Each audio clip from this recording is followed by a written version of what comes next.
বাচ্চাদের সব সময় পছন্দ চিকেন, আর চিকেন দিয়েই মজার মজার আইটেম তৈরি করা যায়। সুপ্রিয় দর্শক, দূরের এবং কাছের যে যেখান থেকে দেখছেন সবাইকে আসসালামু আলাইকুম। আশা করি সবাই ভালো আছেন। আজ আমি আপনাদেরকে তৈরি করে দেখাবো রেস্টুরেন্টের চাইতেও বেশি মজাদার চিকেন ফিঙ্গার। এই চিকেন ফিঙ্গারগুলো আপনারা বাচ্চাদের টিফিনে অথবা বিকালে চায়ের আড্ডায় রাখতে পারেন। আর ভিডিওটা ভালো লাগলে শুরু থেকে শেষ পর্যন্ত দেখার অনুরোধ রইল। আর আপনারা যারা আমার চ্যানেলে নতুন এসেছেন, প্লিজ আমার চ্যানেলটাকে সাবস্ক্রাইব করবেন, পাশে থাকা বেল আইকনটা ক্লিক করে রাখবেন, যেন নতুন কোনো ভিডিও ছাড়ার সঙ্গে সঙ্গে সবার আগে নোটিফিকেশান আপনার কাছে পৌঁছে যায়। আর যারা ফেসবুক থেকে দেখছেন, প্লিজ আমার ফেসবুক পেজটা ফলো দিবেন, লাইক কমেন্ট শেয়ার করবেন। চলুন তাহলে কথা না বাড়িয়ে আমরা মূল রেসিপিতে চলে যাই।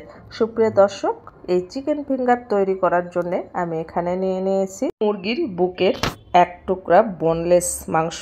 আর এই মাংসটাকে এখন মাঝখানে ফালি দিয়ে নিতে হবে, যাতে করে মাংসটা দ্রুত সেদ্ধ হয়। আর আমি ছোট ছোট স্লাইস করে কেটে নিচ্ছি। আপনারা চাইলে আরও বড় করে কেটে নিতে পারেন, আর মাংসের পিস আরও বেশি নিতে পারেন। আমার মাংসগুলো কাটা হয়ে গেছে।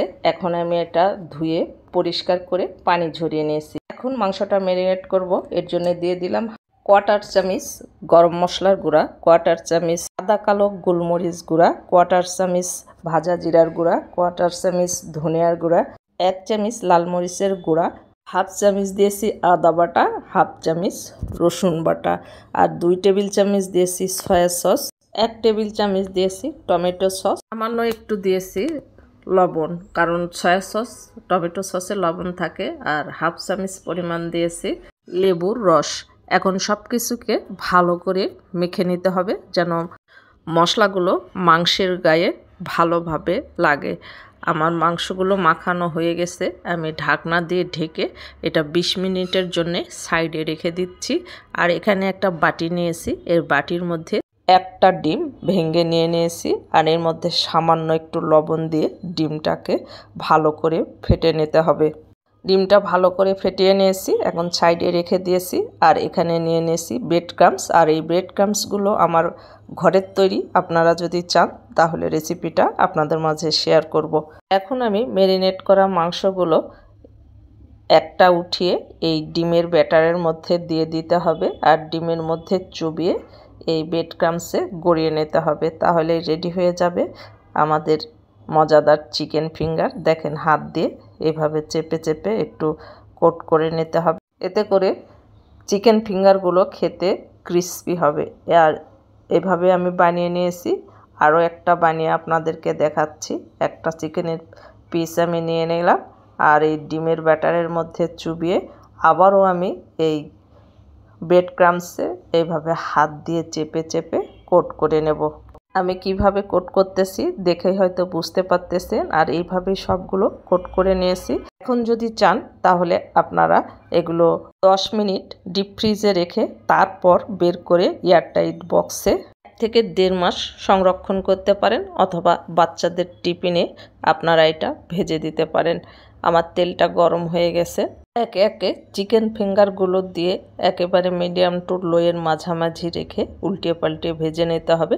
চিকেন ফিঙ্গারগুলো দেওয়ার সঙ্গে সঙ্গে নেড়ে দিবেন না, তাহলে কিন্তু কোটগুলো খুলে যাবে আর খেতে অতটা ভালো লাগবে না। দেখেন, আমি নেড়ে চেড়ে সুন্দর একটা কালার আসা পর্যন্ত আমি ভেজে নিয়েছি। আর এখন আমার ভাজা হয়ে গেছে। এইভাবে সব চিকেন ফিঙ্গারগুলো আমি ভেজে নিয়েছি। এটা আপনারা যাকে দিবেন তারাই কিন্তু খুশি হয়ে যাবে। আপনারা একদিন হলেও বাসায় ট্রাই করবেন, ট্রাই করে কমেন্টে আমাকে জানাবেন যে আপনাদের কাছে কেমন লেগেছে। আশা করি ভালো লাগবে। দেখেন কতটা সুন্দর আর কতটা লোভনীয় হয়েছে, অসাধারণ লাগে খেতে। বাচ্চাদেরকে যদি দেন ওরা চোখ বন্ধ করে খেয়ে ফেলবে, আর টিফিনে দিলে টিফিন বক্সও খালি হয়ে যাবে। বিকালে যদি চায়ের আড্ডা এটা বানান তাহলে কিন্তু চায়ের আড্ডাটাও জমে যাবে। আমার ভিডিওগুলো যদি ভালো লেগে থাকে তাহলে প্লিজ একটা শেয়ার করে দিবেন। আমার জন্য দোয়া করবেন, আমাকে সাপোর্ট করবেন।